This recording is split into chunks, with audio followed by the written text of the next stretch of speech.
देवभूमि उत्तराखंड। जब देवभूमि का नाम सामने आता है तो लगता है कि यहाँ की कुदरत बेहद खूबसूरत है। नदी हो, पहाड़ हो, झरने हो, तमाम चीजों को देखकर हमें एक सुकून महसूस होता है।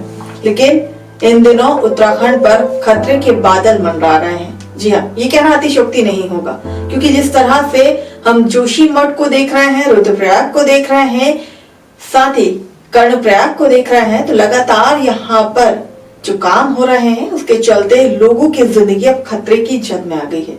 कई ऐसे गांव हैं जो आज विस्थापन की कगार पर आके खड़े हो गए हैं। और ये पहला मामला नहीं है, ये तस्वीरें हम लगातार देखते जा रहे हैं।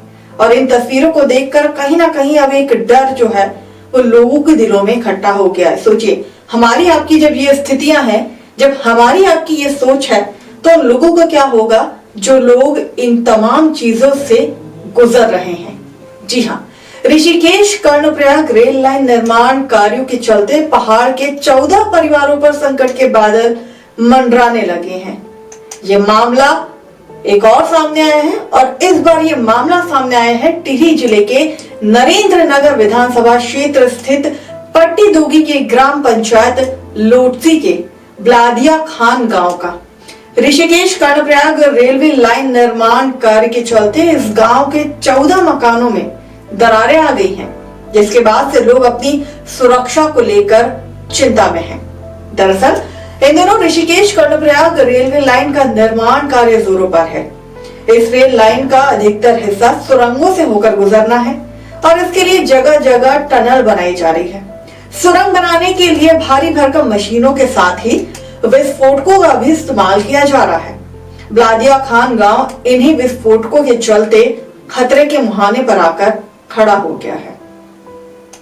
विस्फोटकों के धमाकों ने इस गांव के 14 परिवारों की छतों, दीवारों के साथ ही आंगन की भी स्थिति ऐसी कर दी है जहां पर लोगों के घरों में, उनके आंगनों में और छतों में दीवारें जो हैं वो आ चुकी हैं। दरारें यहाँ पर देखने को मिल रही हैं। ग्रामीणों का कहना है कि रेलवे निर्माण के लिए अक्सर रात के वक्त विस्फोटकों का इस्तेमाल किया जाता है। इसके चलते उनका डर और बढ़ जाता है। दहशत से लोग रात के अंधेरे में अपने बच्चों सहित घरों के बाहर निकल पड़ते हैं। ग्रामीणों का ये भी कहना है कि उनकी शिकायत पर RVNL के अधिकारी गांव पहुंचे थे और दरार वाले घरों को चिन्हित भी किया था, लेकिन उसके बाद भी यहाँ विस्फोटकों का इस्तेमाल बदस्तूर यूं ही जारी है। ग्रामीणों ने ये भी कहा है कि ये मकान अब बिल्कुल भी सुरक्षित नहीं है और कोई भी यहाँ पर रहना नहीं चाहता है, क्योंकि यहाँ कभी भी कोई अनहोनी हो सकती है। RVNL के इस रवैये से ग्रामीणों का आक्रोश बढ़ने लगा है। ग्रामीणों की मांग है कि उन्हें मुआवजा देकर सुरक्षित जगह पर बसाया जाए। ऐसा ना हो कि ग्रामीणों ने बड़े आंदोलन की भी चेतावनी दी है। और रात को जब हैवी ब्लास्टिंग, आज रात को 3:30 बजे उन्होंने ब्लास्ट किया, बाहर भागना पड़ता है। लाइट की इतनी दिक्कत है कि कल से हमारे यहाँ, कल रात से लाइट नहीं है। यहाँ बाघ का खतरा अलग बना हुआ, अगर रात को बाहर आ जाएगा तो उसको गुलदार उठा के ले जाएगा। सारे चौक मकान बिल्कुल हमारे जर्जर हो रखे हैं, खत्म हो रखे हैं। मकानों की दरारें आए दिन 1 छोड़ के 10 बढ़ रही है, रोज यही दिक्कत हो रही है। जो ये यहाँ पे RVNL का काम चल रहा है, RVNL वालों का, इससे हम बहुत नाराज हैं। सरकार से क्या, प्रशासन से क्या, किसी से भी क्या। ये लोग यहाँ पे आते हैं, हमने इनको कई बार बोल दिया है, यहाँ पे आते हैं और वो लिख के चले जाते हैं। अगर ये लोग हमारा कुछ नहीं करेंगे ना, तो हम लोग रोडों पे आ जाएंगे, हड़तालें करेंगे, या हम टनल पे जाकर धरना प्रदर्शन करेंगे। RVNL का काम चल रहा है, उसमें हमने आज तक कोई भी रुकावट नहीं डाली है और अभी हमें दिक्कत हो रही है। काफ़ी 2-3 महीने से बहुत ज़्यादा ब्लास्टिंग हो रही है और काफ़ी दरारें आ रहे हैं। जो 14 परिवार रहते हैं, सबके मकान इस तरीके से हो रही है कि कल को अगर भूकंप आएगा तो कभी भी कोई भी मकान गिर सकता है।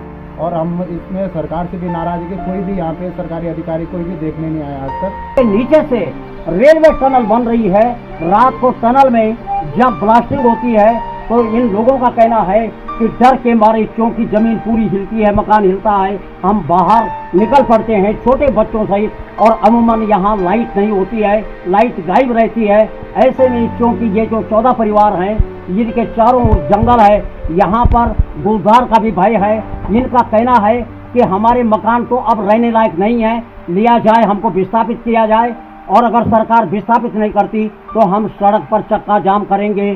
सरकार हमारी बात को नहीं मानती तो निश्चित तौर पर एक जंग हम छेड़ेंगे। अब देखने की बात ये होगी कि सरकार इनकी बात मानती है या नहीं मानती है, या ये सड़कों पर उतरते हैं, ये देखने की बात होगी। मैं वाचस्पति रयाल, नरेंद्र नगर।